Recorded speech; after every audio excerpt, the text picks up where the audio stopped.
소금이 맛을 잃으면 밖에 내다버린다 라는 성경 구절을 기억하시나요?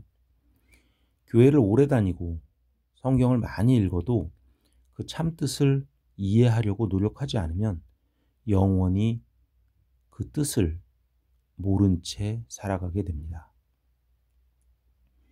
하나님의 말씀인 성경은 단순한 베스트셀러 서적이 아니라 성령님이신 하나님의 계시이기 때문에 그 뜻을 모르고 넘어가도 그만이야 라는 식의 착각은 어찌 보면 위험할 수도 있습니다. 말씀 위에 굳게 서리라 라는 찬양의 소리는 높지만 말씀 위에 굳게 선다라는 것이 정확히 무엇을 의미하는 것인지 모르는 경우가 대부분입니다. 주의 말씀에 의지하여 주의 말씀에 순종하여 주님의 음성을 듣고 교회 다니는 동안 수백 번은 들은 그리고 수백 번 이상을 기도한 내용이지만 실제로 멋진 말이야 라는 느낌 외에 이 말씀이 정확히 무엇을 의미하고 있는 건지, 우리가 어떻게 의지하고 어떻게 순종해야 하는 건지, 주님의 음성은 내 귀에 있는 청각으로 듣는 것인지, 어떻게 하나님의 말씀이 내 귀에 들려오는 것인지 정확히 알지 못하는 분들도 적지 않습니다. 주의 음성을 내가 들으니 라는 찬양은 매번 부를 때마다 내가 어떻게 주님의 음성을 듣는 것인지에 대한 생각보다는 멜로디에 취해 내 감정적으로 또는 감성적으로 불러버리는 경우도 적지 않고요.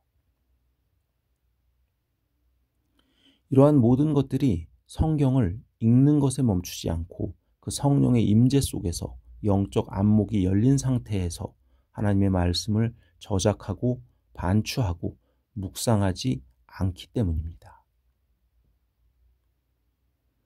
하나님의 계시의 뜻을 전혀 알지 못하고 내가 그 말씀과 접속해 있지 않으면 영원히 성경 말씀은, 하나님의 계시는 유명한 경전 중의 하나인 서적으로 전락해 버릴 수도 있습니다.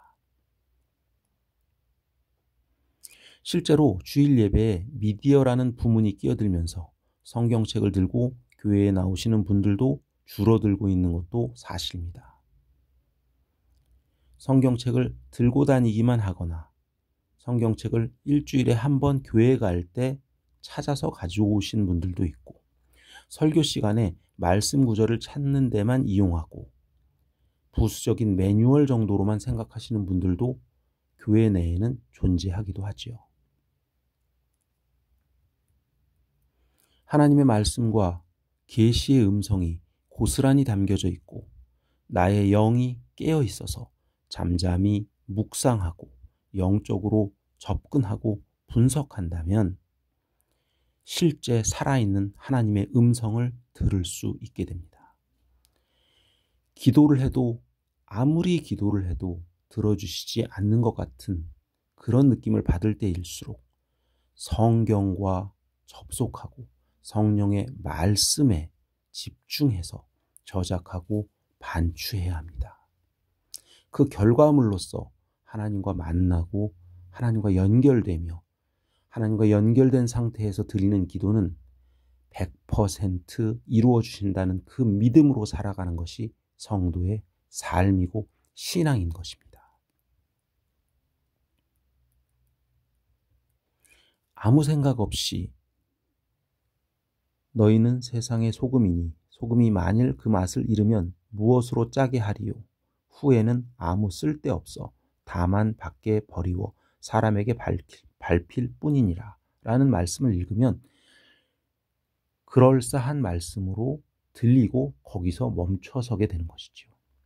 하지만 이 뜻이 무엇입니까? 라고 물으면 거기에 대해서 답하기는 매우 어렵습니다.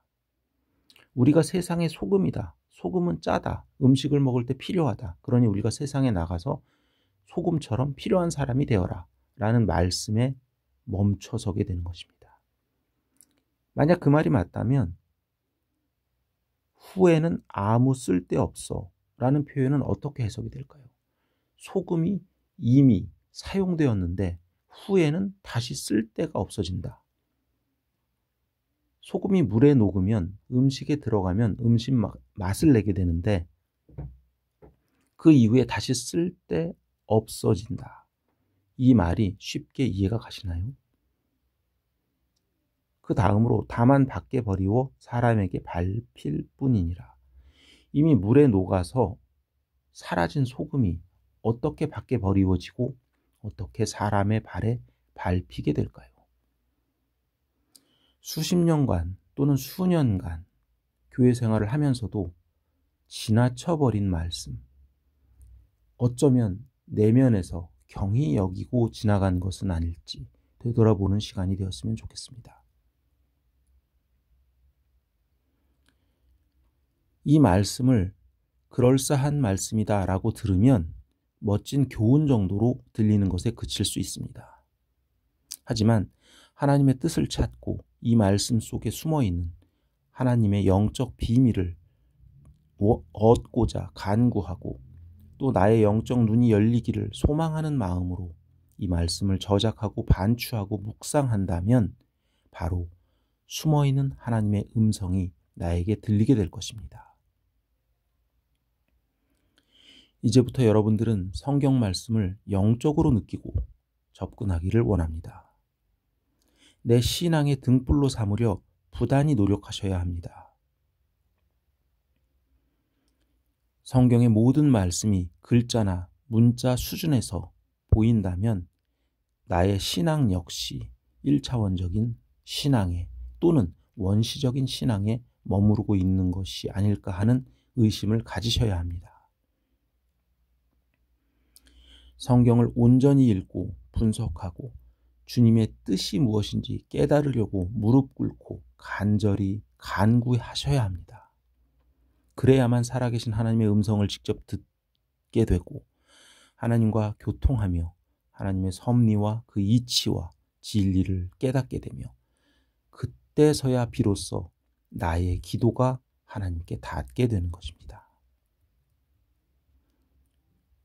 평생 교회를 다니면서도 살아있는 하나님의 말씀, 유일한 대화의 창구인 성경, 내 생명만큼 가치 있는 이 성경의 계시의 말씀에 아무런 궁금증을 가지지 않고 그냥 막연히 읽고 막연히 믿는다고 말하고 있다면 그것은 어쩌면 맹신일지도 모릅니다. 맹신은 하나님이 기뻐하시는 신앙이 아닌 바로 사탄이 기뻐하는 것이기 때문입니다. 다시 오늘 말씀을 읽어보겠습니다. 마태복음 5장 13절. 너희는 세상의 소금이니 소금이 만일 그 맛을 잃으면 무엇으로 짜게 하리요. 후에는 아무 쓸데없어 다만 밖에 버리워 사람에게 밝힐 뿐이니라. 이 구절은 우리가 자주 암송하는 구절 중에 하나입니다. 그런데 저는 항상 의구심이 들었습니다. 소금이 어떻게 짠맛을 잃지? 소금은 한번 물에 넣고 사용하면 녹아서 사라지는데 그리고 다 쓴 소금이라는 건 무엇이지? 다 쓴 소금을 밖에 버린다는 것은 무엇이고 사람에게 밟힌다는 것은 무엇이지? 우리가 집에서 이미 사용한 물에 녹은 소금을 밖에 버린 적이 있나? 또는 그럴 수 있나? 하는 의구심으로 말입니다.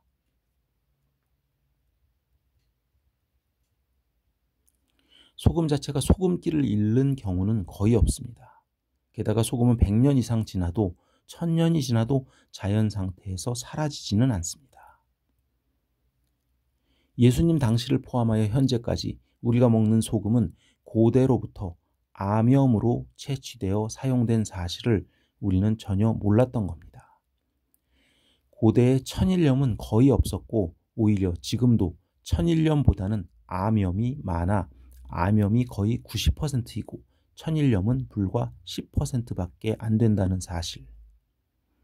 여기서 암염은 바위 암자를 써서 바위가 바닷물에 접촉하여서 소금기, 즉 염분이 바위에 붙어있는 상태를 말합니다.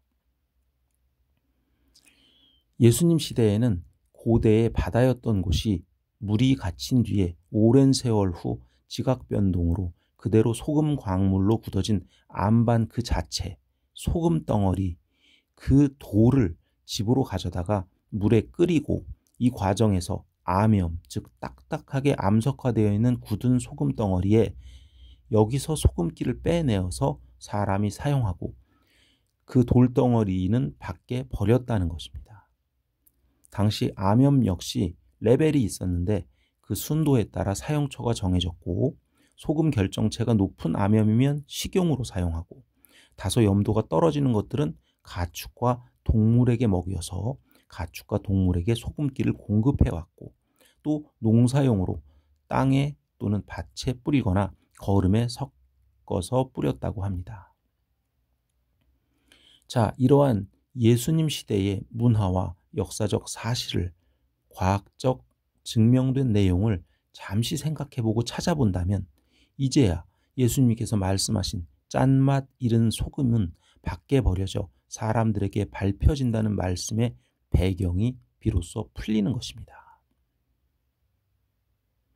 또한 팔레스타인에서는 대부분 사해에서 암염덩어리로 소금이 채취되어 사용되었는데 등급도 달랐고 당시에도 관리가 잘 안 된 암염은 비에 오래 젖거나 물에 잠기면 소금기가 다 녹아 돌덩어리만 남게 되는데 이게 바로 예수님께서 성경에서 말씀하셨던 소금기를 잃은 소금을 의미하는 겁니다.